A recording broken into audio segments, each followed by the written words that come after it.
welcome back to my YouTube channel. So I'm Meg, also known as the Dungaree Doula. I'm a birth and postpartum doula, a hypnobirthing teacher, a workshop facilitator, and I teach general antenatal education and workshops all around anything pregnancy, birth and postpartum. I do have a series on at the minute called Bite Size Birth Prep, so if you're pregnant at the minute, then definitely go check that out. But in this video, I'm going to talk about my positive home birth story. So I feel like there are quite a few home birth stories on YouTube, but a lot of them are American. So I wanted to post one from the point of view of somebody who went through the NHS maternity system. So I gave birth for the second time in April of last year at home, and it was an incredible experience. So I went overdue. Due dates are bullshit, but that's for another time. So I went to 41 weeks on one day, but I'd been getting pressure to book an induction from the minute I turned 40 weeks, and I was adamant that I wasn't going to be induced. I knew that my baby would come when she was ready, and I mean, I was getting a little bit fed up because I was heavily pregnant and I had a 3-year-old running around, but I knew that I didn't need to be induced purely based on being a little bit overdue. So I'd had like this sort of back and forth arguing with my midwife, who was like adamant of booking me in. She told me that I wasn't allowed to decline booking an induction and all this stuff, and it went on and on for a few days, and basically I just kind of ignored it. And then I got to 41 weeks and I went to my midwife appointment, and there was a new midwife there because the person I'd been seeing had gone on annual leave, and she was so lovely. And she looked at my notes and she was like, "Oh, I can see you're booked in for an induction tomorrow." And I was like, why? I've been arguing against this for so long. Why am I booked in? I said, "I'm not going for it. I'm 41 weeks. Like, why? I don't need an induction yet. And even if I do go to 42, I wouldn't be having one based purely on dates anyway." And she was so lovely, and she was like, "Absolutely fine. Your decision. Let's cancel it." And she said, "You know what? I'm going to cancel it right now for you while you're here." And she rang up the hospital and she told her that I wasn't going in and to leave me alone until I approached them. So that kind of, I think that really helped things along, because that got me back into like the headspace of feeling really good about my pregnancy, about my birth, feeling that I could do it, that I was going to do it by myself, and that I wasn't going to end up in the hospital or being induced or anything. So I left that appointment and I was just really happy. I was on cloud 9, and my partner had taken my 3-year-old to the park, and they were there just down the street from where I'd met the midwife. So I went and met them, and I was like, "Oh, I feel like something's happening." I think I was just like, in such a good mood, and Isabel, my 3-year-old, was on the swings, and she'd never been on the swings before. She'd always hated them, and she's on the swings and she's giggling so hard and she's absolutely loving it. And I think that just really like got my oxytocin flowing even more, and things were just, everything just felt right. And I was like, "Oh, I think I need to go home. Like, I feel like something might be happening." I wasn't having contractions or anything, but I just like had this really weird feeling that something was going to happen. So I said to Ben, to my partner, I was like, "Right, let's just go home and see what happens." So we went home, and at this point it was maybe like 3 or 4 in the afternoon, something like that. And I bounced on my birth ball, and me and Izzy watched some TV while Benj made us some wraps for tea. And then I started to feel like cramps, and I felt like, oh, maybe this could be contractions, but I didn't want to get my hopes up. So I just sort of was like, I didn't say anything, just carried on bouncing on my ball. And then I went in the kitchen to have our tea, and every sort of maybe 5 minutes or so, I had to stop to breathe through a contraction. And I was like, "Oh no, this is it now. This is definitely contractions." And Ben was like, "Really?" Because it just felt like we'd been waiting for so long. And I was like, I need to like go into myself now. It felt like I was getting intense pretty quick. So I went upstairs to the room that was going to be baby's bedroom. So we decorated it ready for baby to be born. Obviously she wasn't going to be in it. She's 10 months now and she's still not even really barely in it. But we decorated it all, but all the home birth stuff was in there. So we had like quilts, and we had like fairy lights and stuff like that. I wasn't having a pool just because my first labour was quite quick, so I thought there probably wouldn't have been time, and there wouldn't have been. And also just like I didn't want Benj to have to be messing around setting it up. Isabel could have probably, like, she would have wanted to go in it and stuff, so I didn't have a pool. I was like, I gave birth on dry land the first time, I'll just do it again. So there was no pool to set up, but I did have like, just blankets and towels and puppy pads and fairy lights and things like that. So I went into the room, turned the lights off, closed the curtains, turned the fairy lights on, and just breathe through the contractions, and they were manageable, they were fine. and they was coming around this point probably around every 3 to 4 minutes, so I was definitely in active labour like pretty much straight away. Benj brought Izzy upstairs to put her to bed, so we gave her a quick bath, and I was just sort of like in the room, but I could hear them, and that was really nice. I think again that contributed to the oxytocin flowing because I could just hear them. And then he got her ready for bed, and then I went in, I gave her a really big cuddle, a big squeeze, and it felt so nice because I was like, oh, this is like the last time I'm going to be putting you to bed when you're like just by yourself. You're going to have a sister when you wake up. It felt really like, it was just quite an emotional moment. It felt so nice. And yeah, I gave her a big squeeze and I said night to her, tucked her in bed, and then went back into the other room. This is about 7 o'clock. Oh, but at 6, when things were getting intense, we'd rang the midwife because I was like, Benj, I feel like it's going to be really quick again. My contractions are every 3-4 minutes, like we need to ring her. So we rung the home birth team at 6 and they said, right, we'll come out and see you soon. And yeah, during that time we were just putting Izzy to bed and stuff, got her in bed. So she went to sleep at 7 on the dot, and Renee, my midwife, turned up at 7:10, and she came in and she did some basic checks and she read my birth plan. So she just like did like my blood pressure, she listened to baby's heart rate, she read through my preferences, and she said to me like, are you sure you don't want vaginal exams? And I said, no, definitely not. And she was like, that's fine. And it was never mentioned again, and I was really appreciative of that because in my first labour, when I said I didn't want vaginal exams, I was getting pressured and pressured and pressured, and it ended up actually being a really big deal. I didn't want them, and it definitely like changed the way that they treated me, and it changed the course of my labour because I refused to have them. So I was really glad that this time around it was just no big deal. She just was like, okay. And that was that. So yeah, so she got there at 7:10.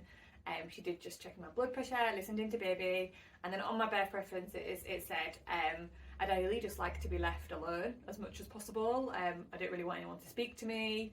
I just want everyone to leave me alone, apart from Benj.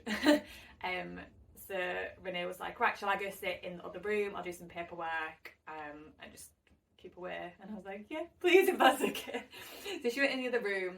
I think Benj made her a cup of tea. I feel like he did, or maybe that was afterwards. Maybe he made her a cup of tea. But yeah, she went to sit in the other room.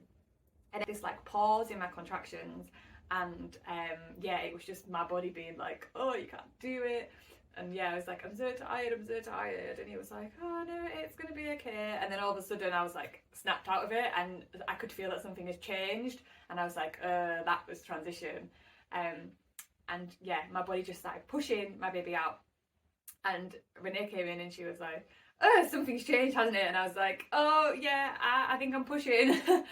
And she was like, right, okay. And I think she sort of had like a mild panic where she realised that the second midwife wasn't there yet, and she'd only been there about 25 minutes herself. So she was on the hallway like ringing up the second midwife and telling them to sort of get here as soon as possible, because you're meant to have 2 midwives with you. Like obviously it's no big deal if you do it, but you're meant to have 2 NHS midwives there, just in case you need it. So she was on the phone doing that, and I started pushing, my body started pushing. Obviously I wasn't doing anything, I was just letting it push. Benj was rubbing my back, and yeah, that was like it really. I didn't really do anything, but I started like making really loud noises again, and I was really conscious of waking Isabel up. Obviously I wasn't trying to stop it or anything, it's completely natural, like I wasn't bothered, I knew it was going to happen. I was really noisy the first time round, but I was like, oh god, I'm definitely going to wake Izzy up, because she's only been asleep about 20 minutes, but somehow she stayed asleep throughout the whole thing. So I pushed for maybe 15 or 20 minutes, and then she was born. As she was like coming out, I felt her head, which was really incredible because I couldn't do that the first time because I couldn't reach. I was in like an awkward sort of like all fours leaning position, but this time I was stood up. Like I was stood there, and so this is the sofa bed. I had one foot on the side of the sofa bed, so I was completely upright. So it was like a really good position to be in. And yeah, I felt her head coming out, and it just, I can still like remember that moment so clearly. And then she was born, and I was just like, oh my god, I've done it. And I was in like a state of shock, and the second midwife hadn't turned up yet, and it was 8 o'clock exactly. So Renee, my first midwife, had only been there for 50 minutes, and I'd probably been in labour about 3 hours, maybe like 4 hours at most. It was just a really quick sort of uneventful, straightforward home birth, but it was so incredible. And I was on cloud 9 afterwards. Like I just was looking at Benji and I was like, oh my god, I've done it, like she's finally here. It was such an amazing feeling. And then about 10-15 minutes after she was born, the second midwife turned up with a student, and they came in and the student was like, oh, I've missed it. And I felt a bit bad because I'm sure she said that it was going to be her first home birth that she'd attended, but yeah, she completely missed it. It was just me and Benji and Renee there. And yeah, they just left me to it. So I was holding her, I was giving her skin to skin. I'd like moved onto the sofa, we'd put some towels on it, and I'd moved onto the sofa and I gave her skin to skin, and she latched on and started breastfeeding straight away. And then I wanted to deliver the placenta naturally as well, so they said, right, we'll just leave you to it. And they came downstairs, and they definitely had a cup of tea then, and I'd got them some biscuits. So they were just, all three of them were downstairs. They completely left us to have this like undisturbed hour of skin to skin. I did birth the placenta naturally quite quickly. I'm sure it was within sort of around like 15 minutes or so. It was, the midwives turned up, and then I basically, like, it came out like straight away. So it wasn't long after. I didn't have much blood loss. I think it was around like 200 mils, something like that. It was a really small amount. And then yeah, they came back upstairs after about an hour, and they was like, should we do the checks? But she was still feeding. So I was like, can I just leave her to feed a little bit longer, and then you can take her to do the checks? And they were like, yeah, I don't see why not. So they left her, and then it had been about an hour and 15 minutes after the birth, and she'd finally stopped feeding, and they were like, right, we'll do the checks. So I'm like, we'll weigh her and we'll check if you need any stitches or anything. So they took her and weighed her, and then Benj held her, and they checked to see if I needed stitches, and I needed a tiny stitch. So I had somewhere between a first and second degree tear. They wasn't sure, but the fact that it was still bleeding after, at this point it'd been like an hour and a half after birth, and it was still bleeding, and they were like, oh, I think we should just like put a tiny stitch in it just to stop it bleeding. And I was like, do you know what, yeah, that's fine, because I mean, if it was going to have stopped, it would have stopped by now. So they gave me a tiny stitch, and I just had an injection to numb it. That was all that I had. I didn't have like gas and air or anything. I didn't have any pain relief at all for the birth, not even like, yeah, not even a paracetamol, not even gas and air. I didn't have a single thing. And then to be stitched up, they just gave me an injection, numbed it, gave me a tiny little stitch. It was completely fine. I hadn't realised that I had a tear. Like, people get really, really worried about tearing, but you don't feel it at all. I had no idea that I had. And then when they stitched it up, it's numbed, so it doesn't hurt either. So they did that, gave me a back, and was like, right, we'll go then. And yeah, it was really like easy and simple for them. So they just left me. They said that someone would come around the next day to like check on us, to do more of the newborn checks, so like check her hips and all the stuff like that. And that was it. It was just super simple and super easy. I went and got in the shower, and they were like, do you want us to wait while you have a shower and stuff like that to make sure you're okay? And I was like, no, you can just go, like, I'm okay. So Benj took her up to bed. Isabel was still asleep. She slept through absolutely everything, even me having a shower. I jumped in the shower for a couple of minutes, then I went upstairs and got in bed, and that was that. And it was just so simple and easy, and I loved it. It was incredible. I'd do it again any day. So we don't actually want any more children, but I'd like happily give birth again. Yeah, it was incredible. So that's my home birth story. I hope you found that useful. If you have any more questions for me or anything, you can leave them in the comments. I'm always happy to talk about my home birth. I always just say to people, yeah, it was actually pretty uneventful. Like, it couldn't have been more straightforward. And yeah, I used my hypnobirthing breathing techniques, and I used my hypnobirthing, knowing all my rights and stuff, was incredibly important when I was like fighting to not be induced and stuff like that. So if you have any questions about any of those things, pop them in the comments. And if you enjoyed this video, please give it a like, and please subscribe to my channel if you want more content like this. If you want more bite-sized birth preparation videos, then stick around. Thanks, guys.